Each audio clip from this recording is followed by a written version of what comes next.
I'm Logan Crawford, and right now on the Spotlight Network, we're diving into a gripping tale of tragedy, justice, and redemption. The name of the book, An American Story with Many Twists and Turns. That's Life. It's written by a terrific author. His name is Kenneth Musgrove, and he has penned a fast-paced, emotional roller coaster of a book that blends true-to-life drama with mystery and a touch of romance. This powerful story of love lost, secrets uncovered, and a race for revenge is a must-read for fans of real-life inspired thrillers and dramatic family sagas. We're delighted to have this very talented author join us here today on Spotlight. We thank the team at Atticus Publishing for helping us put him in the spotlight today, and we ask viewers like you to support authors like him by subscribing to our channel and by purchasing his amazing book. The links are below this interview. And be sure to download the Spotlight Network TV app streaming on Roku, Amazon Fire TV, and Apple TV. Ken, thank you so much for joining us here today on Spotlight. It's good to be here. It's great to have you on the show, sir. You've done a wonderful job with this book. Your story opens with a tragic loss due to cancer. How personal is that part of the plot to you? Well, it's personal because throughout my life, I've seen in all the communities I've lived in, a lot of people had cancer, students, their parents, relatives. I had to deal with that as a school administrator, how that affected all the student body, because anytime someone dies from something like that, I've also had two of my sister-in-laws have been touched personally with cancer, have gone through the entire treatment. So it's very personal to me, and that's why it was easy for me to relate to how these two young people might react to having cancer so young in her life. Yeah. Yeah, it's very, very real. It's very, very powerful. Your story, of course, also involves scenes involving hazardous waste and corporate cover-ups. Tell us about that part of the story. Well, as it turns out, Amy, who is the 18-year-old girl who has the cancer, went swimming at a church camp about 8 years earlier. And as it turns out, that's where a company out of Chicago, Illinois, had dumped some chemicals illegally. They had skirted the rules and tried to get around all the issues. And as it turns out, 8 years later, then Amy comes down with a glioblastoma, which is a cancer that normally doesn't affect young people. So that's why it seemed out of kilter for all the adults in Amy's life. And that's where we started the search for what happened and how did she get it. Yeah. Do you believe environmental causes are a big risk for cancer? I believe they can be. I think that all the chemicals, I know as a young child, I remember we don't farm the way we do today like we did then. We're using chemicals so much more. You've read and heard about how these chemicals are starting to affect people. Asbestos. I was around a lot of asbestos as a school administrator. Our public schools for years were filled with asbestos as insulation. And then we went through this process to get rid of it. So each of us have been affected by chemicals, and those things are harmful, and we don't even know it. But if we breathe the air, we're getting it. Yeah. No, absolutely true. A lot of these things are harming us. We just have no idea. The doctor tells us we have this heart ailment or this cancer or whatever it might be. And you don't realize it's that summer job you had when you were 18 years old working in a plant or something like that, where you were breathing in asbestos or something like you mentioned. Fred's role in Amy's death is shocking. Was that twist planned from the beginning? Well, not really, because having started writing at age 72, I was surprised at just how quickly the ideas came. But I've had a lifetime of experiences. But Fred, I thought, well, there's a twist if I can have the brother of the groom be somehow involved, that might bring all the families together in some unique and peculiar way later, which we do find out. Both these families interact and they react differently to what happens to Amy. So I added that in there to thicken the plot, you might say. Well, you did a great job with it. It was unexpected and riveting, no doubt. Johnny Two Feathers plays a pivotal role. Was he inspired by anyone in your life? Tell us a little bit about this character. Absolutely. My father worked with the Navajo Indians for 50 years. out in the Four Corners section of America. He built two churches on the reservation. He was well known.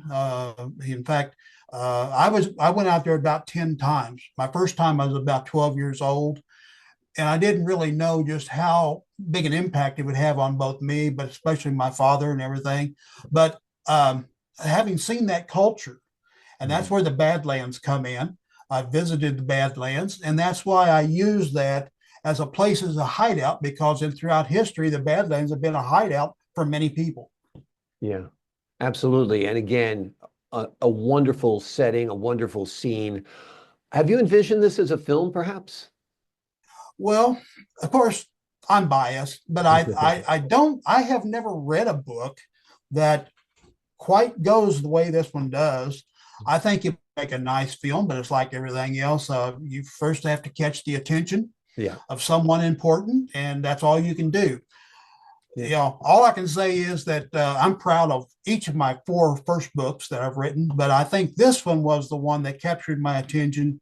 It was the first one I published. Mhm. And so it means a lot to me because I've been with it the longest. But no, I think it would be a very powerful film. Yeah, I agree. From the characters to the plot twists to the settings, I think it would be an amazing movie. So, Hollywood, if you're listening, here's a book that's ready to go, without a doubt. And you've done the hard part. You've put the work out there. So hopefully it winds up in the right hands. An intriguing part of the story, and it adds warmth as well, is the romance between Don and Doris. Tell us a little bit about that. They're very, and actually, that's a couple I've known in life, a very peculiar couple. Seemed like they had a love hate relationship. As it turns out, of course, Don was a veteran that came back from the war with PTSD, and he didn't know it, and he was ashamed to ask for help. It eventually ruined his marriage, and it eventually ruined his life. But and I wanted to get with that in there because being from the Vietnam era, many of my friends have died from complications from Agent Orange, PTSD. While I didn't personally experience that, I went to Germany instead. But Yeah. many of my friends have been affected, and it does affect them psychologically. In fact, I had a brother in law that, I mean, he was making monthly trips to the VA Mm. just to stay on an even kilter so he could live with the rest of us. Yeah. Yeah. War is what is the famous quote is, war is hell. He says hell is in hell. War is worse than hell. I'm butchering it, but I think it was Patton's quote. But war is tough. You witness a lot of things that stay on your brain for the rest of your life that civilians really won't get, really won't understand, and it does have an impact on you, no doubt. Another intriguing, there's so many intriguing aspects to this book, which is why it's such a page turner and why I enjoyed it so much. But Izzy's kidnapping is quite intense. Tell us about that. Of all the people that have read my book, they've mentioned Izzy. Izzy is an 8 year old, very precocious child.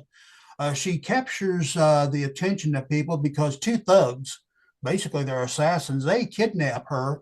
They take her to an old World War II bunker, and they were going to stay with her, but each day becomes more rigorous, and it's quite an ordeal for them. Mm. She puts them on notice that she's not going to put up with them, messing around with her. Towards the end, she lets them know that they were terrible kidnappers. They didn't even know what games to buy for a child. And so she just basically, she is, I guess you'd have to say, in today's modern era, she's the modern girl. Yeah. She takes no prisoners, and she speaks her mind, and she's her own boss.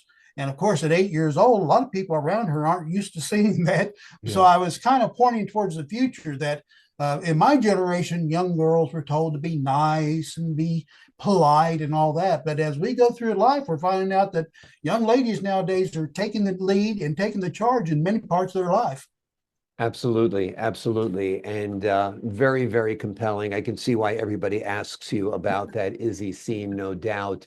What do you hope readers take away from your book before we leave you today? Just tell us what you hope they learn from it, or certainly entertaining, that's for sure. But I think the environmental impact is part of your message as well, right?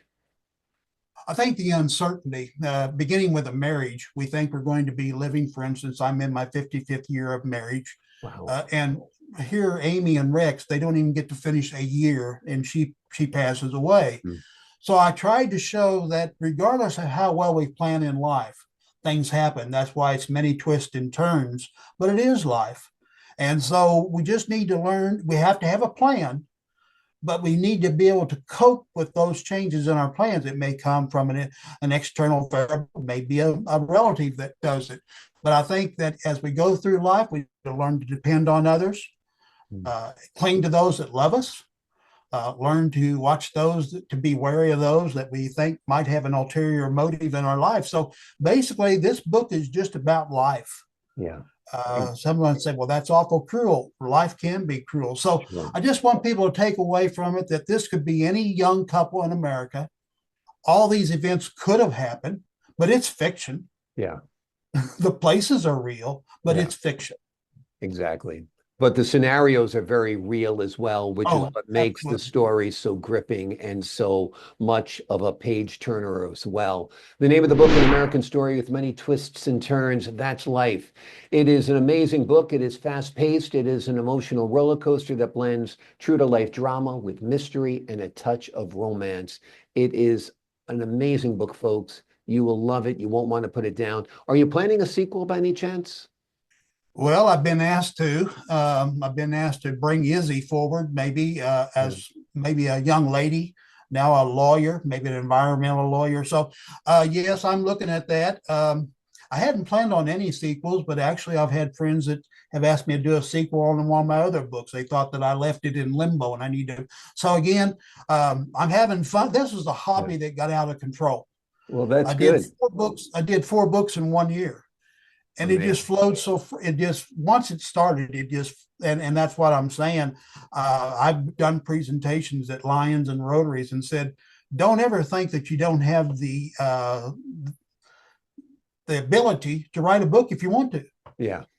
Well, don't diminish your own creativity as well, because, you know, sometimes people are gifted and they do have a gift for words, and you certainly do. You have put pen to paper in a very magnificent way for this book, and I'm sure in your other books as well. So congratulations. Keep on writing. You're doing great. Ken, thank you so much for joining me here today on Spotlight. It's been a pleasure, and thank you. Thank you so much. To the folks at home, I'm Logan Crawford, thanking you for your time. This time, until next time, on Spotlight.